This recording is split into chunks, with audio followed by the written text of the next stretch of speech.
Salut, salut, bienvenue à Happy Home. Happy Home pour un foyer heureux. Je voudrais partager avec nous aujourd'hui l'attitude de nos enfants. Pourquoi nos enfants se comportent comme ils se comportent souvent. Avant toute chose, like, abonne-toi et partage.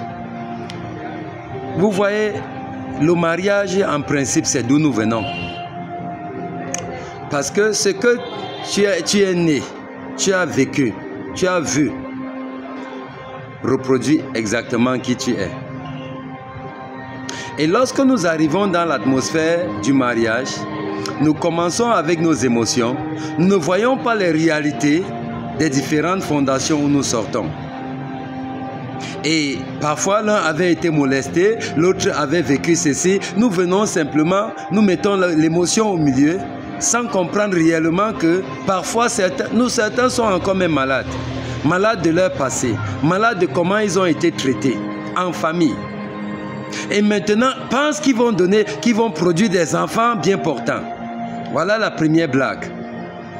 Nous n'allons reproduire que ce que nous sommes et non ce que nous disons à nos enfants. Non. Les enfants ne font pas ce que nous leur demandons de faire, mais vivent ce que nous vivons. Parce qu'ils passent la plupart du temps avec nous.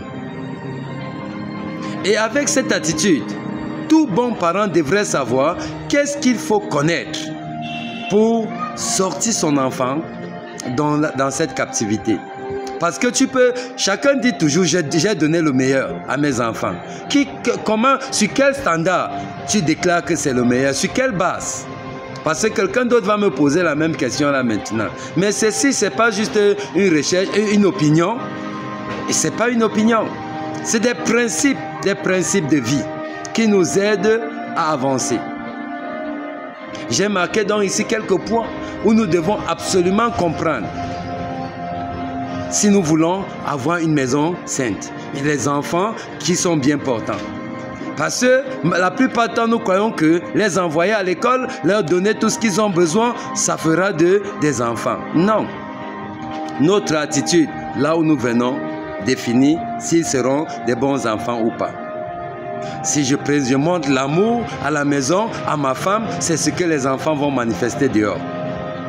Mais si par exemple, je suis hostile envers ma femme à la maison, mes enfants seront les bagarreurs. Je ne peux rien changer sur ça. Peu importe ce que je leur dis de faire, ils seront des bagarreurs dehors. Parce que c'est l'attitude là qu'ils voient à la maison, c'est avec cette attitude qu'ils vivent. Si moi je vis dans la critique, rien que dans la critique, parce que je suis né dans l'environnement, dans ce genre d'environnement, ils vont apprendre à condamner. Ils vont sortir, commencer à condamner chaque fois qu'ils voient quelque chose qui ne semble pas ressembler à ce qu'ils veulent. Ils vont condamner. Et s'ils vivent dans la condamnation, c'est dangereux. C'est dangereux. S'ils vivent dans la pitié, à cause de là où tu es sorti, ils vont toujours se sentir misérables. Chaque fois, misérable. C'est le mot là-bas. Et peut-être pour le moment, tu ne vas pas voir le danger, ce que ça va créer dans leur vie, mais dans l'avenir. Oui. S'ils se sentent ridiculisés, s'ils vivent dans le sentiment du ridicule, c'est comme ça qu'ils vont, et la honte habitera en eux. Voilà pourquoi il faut souvent savoir encourager les enfants. Oui, il faut souvent savoir les encourager. Parce que chaque fois qu'ils font des choses honteuses, au lieu de les ridiculiser, cherchent un moyen à trouver une autre solution. Comment ils peuvent guérir de ça? Oui. Parce que sinon, ils vont manifester cette honte-là. Et devant leurs amis, ils ne vont pas pouvoir s'exprimer. À cause souvent, et beaucoup de parents souvent amènent les enfants à ce stade-là. Vont même dire à leurs amis, oh écoutez, comme celui-ci qui joue avec vous, voilà ce qu'il fait à la maison, voilà. Et il va vivre dans ce sentiment. Oui. Et ensuite, la culpabilité va venir en lui. Il va croire qu'il est en train de faire quelque chose qui ne devrait pas être fait. Il va croire qu'il est dans un autre monde. Et s'il vit dans la jalousie à la maison, il va apprendre à envier. envier en toutes circonstances parce que c'est le sentiment qui est en lui. Mais il y a aussi d'autres bonnes choses que j'ai marquées ici, le côté positif. Par exemple, si tu connais encourager un enfant, il vivra dans la confiance. Oui. Si tu sais lui montrer la tolérance envers lui, envers ta femme à la maison, c'est ainsi qu'ils vivront aussi dans la patience. Ils pourront patienter, ils pourront tolérer, vivre la même chose vis-à-vis des autres dehors. Parce que la patience est une vertu que nous devons enseigner à nos enfants. S'ils vivent dans l'adoration, ils vont apprendre à apprécier. Quand ils font des choses, tu dis « Waouh, tu as bien fait ». Voilà, et ils vont apprendre à apprécier aussi d'autres enfants dehors. Oui. Si tu sais, si tu l'approuves, ça veut dire quand il fait quelque chose, tu dis « Voilà, ceci, c'est bien ». Et j'aimerais que tu continues comme ça. Écoute, cet enfant va comprendre ce qu'on appelle l'estime de soi. Il va apprendre à se valoriser. Allez, mon père m'a dit que je suis un enfant bien. Ma mère m'a dit que je suis une bonne fille. L'estime de soi grandit.